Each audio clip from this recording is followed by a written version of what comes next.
Marcos capítulo 5.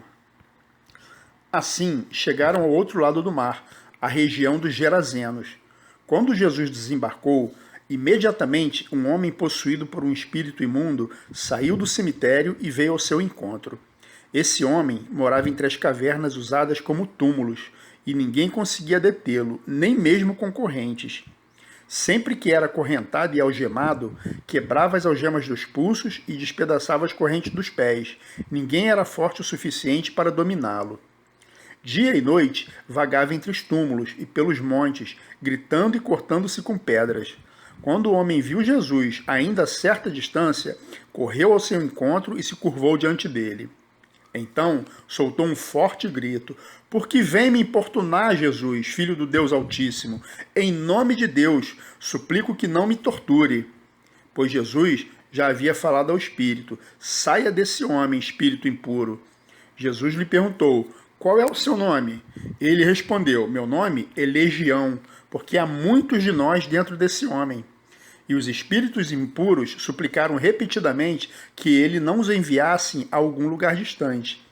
Havia uma grande manada de porcos pastando num monte ali perto. "Mande-nos para aqueles porcos", imploravam os espíritos. "Deixe que entremos neles." Jesus lhes deu permissão.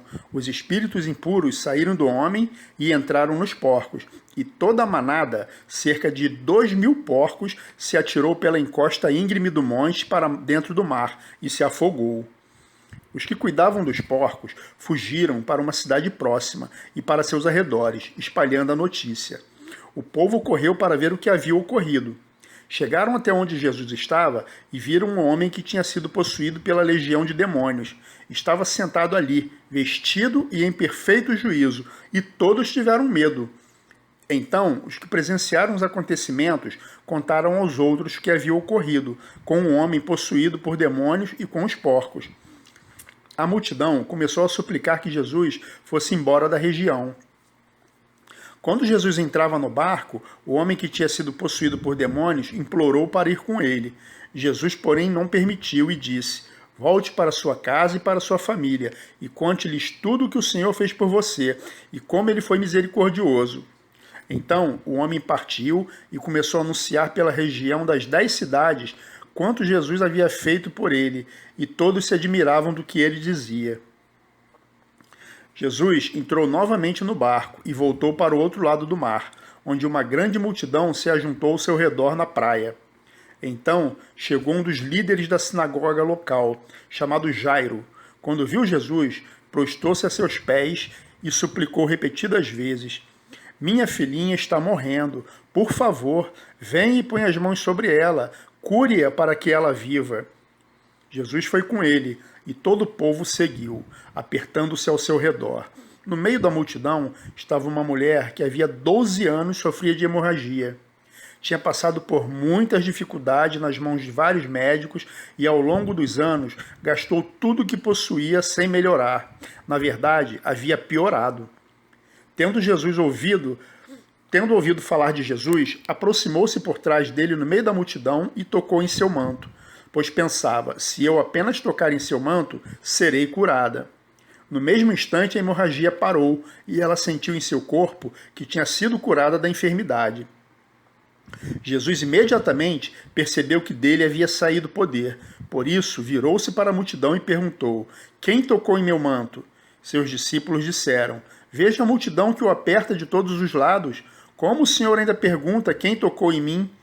Jesus, porém, continuou a olhar ao redor para ver quem havia feito aquilo. Então, a mulher, assustada e tremendo pelo que lhe tinha acontecido, veio e, ajoelhando-se diante dele, contou o que havia feito.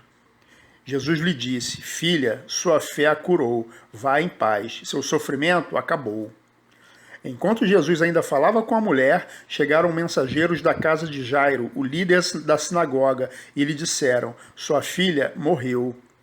"Para que continuar incomodando o mestre?" Jesus, porém, ouviu essas palavras e disse a Jairo: "Não tenha medo, apenas creia."